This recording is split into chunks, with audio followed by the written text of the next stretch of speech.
Hi, this is Karen. Today I'm going to show you how to make this fabulous peacock fruit centerpiece. Here's what we're going to use to make our peacock fruit carving. For more tips and suggestions, check out our blog, KarenWeissman.com. Before we start carving our watermelon, we want to choose the platter that we're going to serve it on. It's really nice to have a pedestal plate because it brings the watermelon up and it's just a nicer display. Now we want the watermelon to be very stable because we're going to be putting tail pieces in the back which will give it a weight and tend to want to roll the watermelon. So even though this one is pretty stable, I'm going to cut the bottom off of it with a nice big knife so I have a really stable bottom. And you're just slicing off the rounded end, and then we'll try it on our platter. Make sure that's good and stable. Now this is going to have to sit right in the middle of the pedestal, not to the back, or it's going to be too much weight and tip the pedestal over. That's good and stable. Okay, now we're going to draw a design on our watermelon before we cut it. And I made these templates, and you can find them on my website and download them. Or you could freehand draw if you feel comfortable doing that. I've cut out my templates and I have a front and a back, and I'm going to tape this to the watermelon and then trace the design. So you want to position the front piece, so you go from the center up top and you bring this down as far as you want to if you're keeping in mind how much fruit you're going to put in there, and you can decide how high or low you want to put it. I'm going to put it here. I think the tail is going to come up a little bit higher than the head. So tape that on the head and then on two sides like that.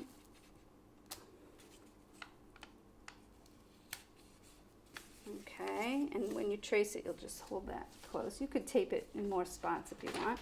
And then the tail, we'll make a line from the head and straight back and place the tail as evenly as you can. And don't worry about that empty spot between the front and the back because everybody's watermelon is going to be a different size. You'll just make some fill-in pieces there.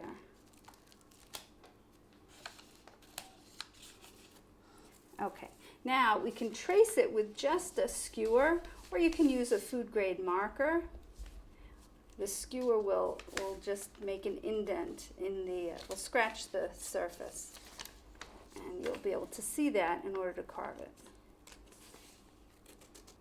Okay, and just trace that around. Now between here, you can do whatever you want. You can make a loop that adds this one to this one, or you could make two. You can make two little dips, and then continue to trace the template. I've traced the peacock on the watermelon, and now we're ready to carve it out.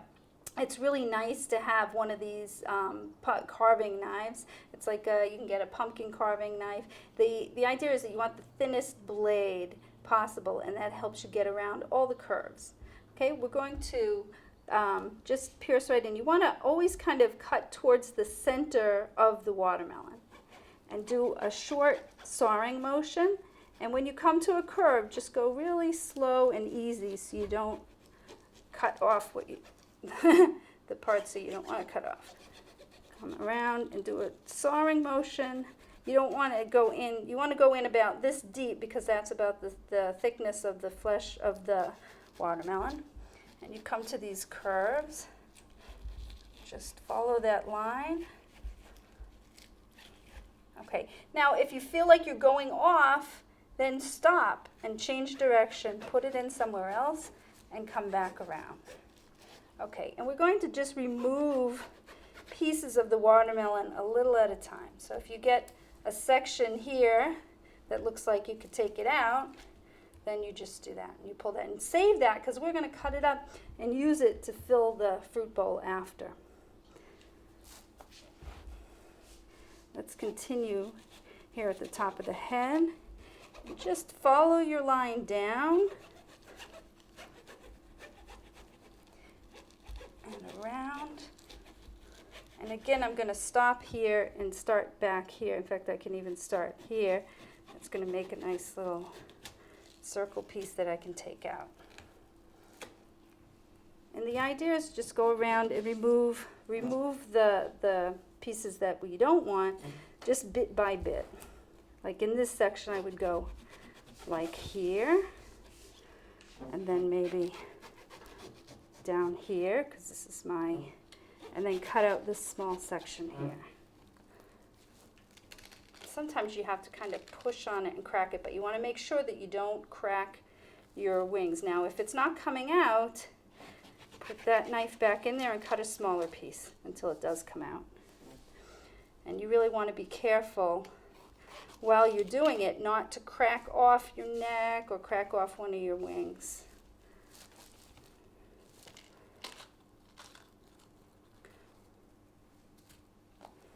You could also just cut a big piece out that you know you're not using, and that might also help.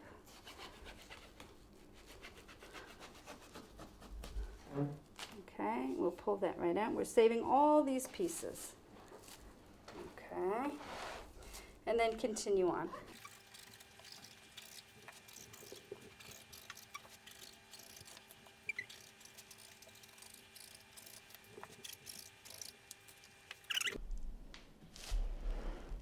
I've cut out my peacock watermelon, and now we're going to hollow out the inside.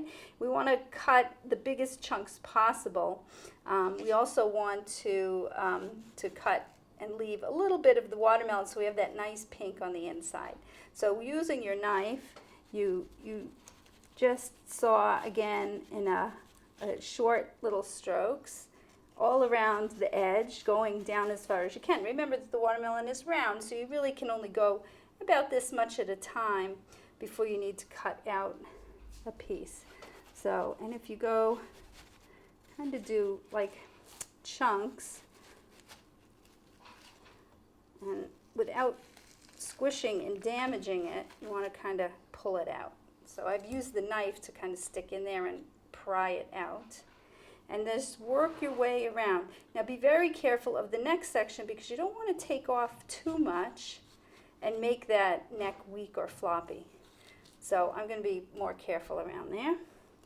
And then you keep going around. Now some people like to use a melon baller for this, and I just don't like the way it bruises the fruit. So I prefer to cut it out in big chunks and then cut those chunks into smaller pieces. So you kind of put the knife and crack it off in pieces.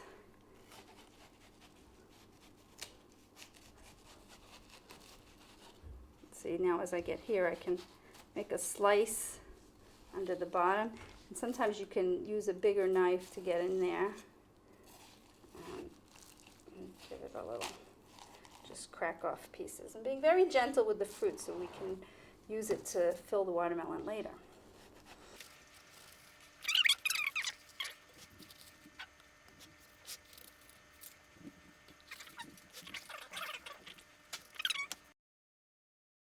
Now when you get down to the bottom, you want to clean that up with a spoon. And you can also take out some big chunks. And if you have any helpers around the kitchen, they may want to help you eat up this extra watermelon.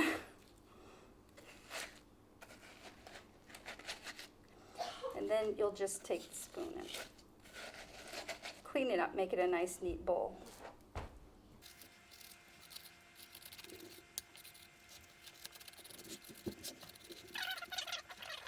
If you have any questions, or if you're having trouble with anything any advice that I've offered to you, you can contact me on my website. Okay, at the end you'll end up with a lot of liquid and some scrap pieces there. You just want to take that and dump it into the garbage. You could just take it over to the trash and dump it in. Before you make your tail feather fruit skewers, you want to make holes in the watermelon where the skewers are going to go. This will make it a lot easier once the fruit is on the skewer if you already have the position set out. So just make it so that it comes in a fan across and you can poke it into the back of the watermelon, or you can poke it right into the white rind. And you should be able to see those holes after. Okay, and so just leave them in, and then we'll take them out and we're going to make our fruit skewers now. Just twist it if they don't come out easy.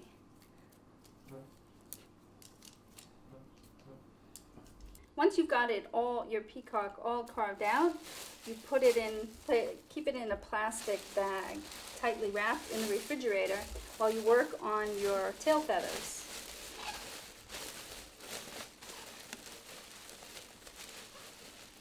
Now we're going to work on the fruit for our tail feathers. It's a good idea to lay your fruit out on your cutting board so you can see what the tail feather is going to look like all together. And then you can plan things like here I used an orange, and I'm using the small ends for the sides, and then the other pieces get bigger as we go in. You can use other fruits for your tail feathers. I'm using cherries and grapes and oranges and pineapple and a star fruit for the topper.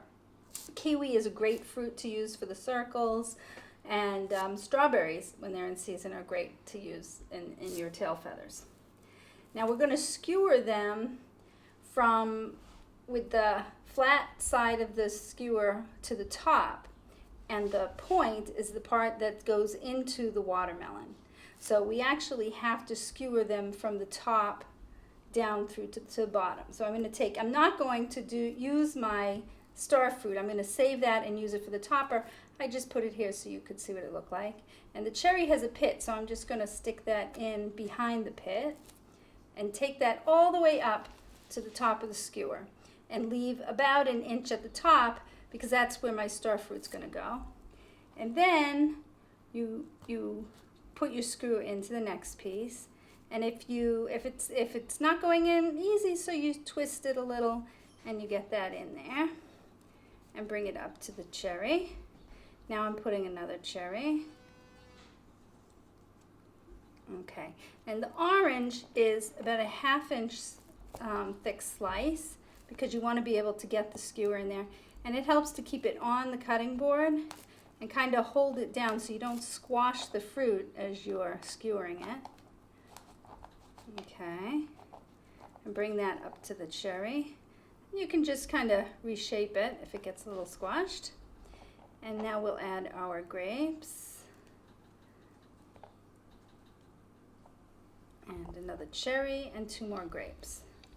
Now you can make your skewers, make all your skewers, and if you're going somewhere and you're traveling, you don't want to put the whole peacock together, you take all your skewers like this and wrap them in plastic wrap, and you take them separately with the peacock, and then at the event, then you poke them in and set it up. Now we're ready to display our peacock. I've cut up all the watermelon that we took out from the middle. I'm going to just drop that in there. Dump that in there. Fill it up nice. Don't worry if some falls out. You can have some around the bottom also. And then I'm going to add some cherries and grapes. And you could make a fruit salad and put that in there. You could have apples and strawberries, whatever you want to put in there. Okay, I'm going to put the tail feathers into the holes that we've already poked, and having the top inch clear of fruit helps you to put those in. And you just have to kind of, be very careful that we're on a pedestal dish and you don't want to knock it over. And just give it a little firm push.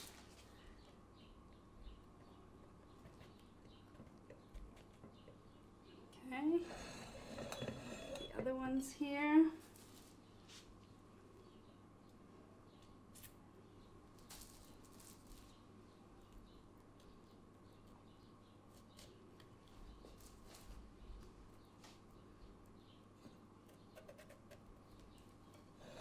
Okay, and let's just top it off with the star fruits. And they just slide right on the tops. And you can use strawberries here, any other fruit that's in season.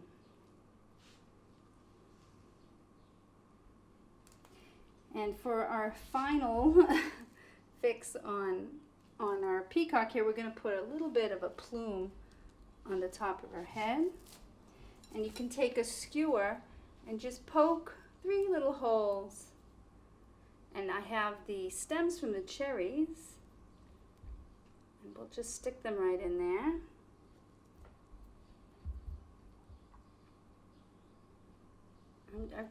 I had some nice fresh cherries that I took the stems off of.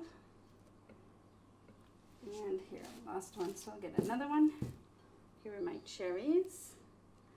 We'll just pull that off. You can also use maraschino cherry stems. And you could also use maraschino cherries for the skewers. And we may actually, the cherries with the stems are very nice. Whoops, we lost one of our star fruits. And those are nice to put around. And then we'll finish it off with a nice amount of grapes around the bottom to make it look very full.